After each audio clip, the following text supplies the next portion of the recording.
বিনা পরিশ্রমে অত মোটা অঙ্কের টাকা, এটা এটা করেছি বলেই আমি এত চ্যারিটি শো করতে পেরেছি। কারণ ওই কোম্পানিগুলো থেকে আমি মোটা অঙ্কের টাকা পেয়েছি, যার ফলে আমার হাত খোলা হয়ে গেছে।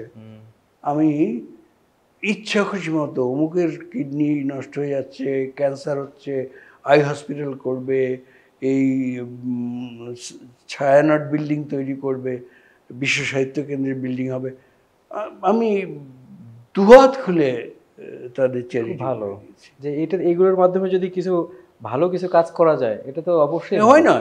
হ্যাঁ, অবশ্যই এটা সবারই করা উচিত আমার মনে হয়। আমাদের তারকারা কেন করে না এগুলো? সেটা তারা জানেন। তারকাদের অনেক অপশন থাকে, তাই না? তারা তাদের সামনে সুপারস্টার বা বিভিন্ন স্টার লাগাইতে ব্যস্ত হয়ে পড়ে আর নিজেদের ব্যক্তিগত ইস্যুটা সামনে নিয়ে আসে। এই বিষয়গুলো আসলে আপনাদের থেকে শেখা উচিত আমার মনে হয়। Thank you.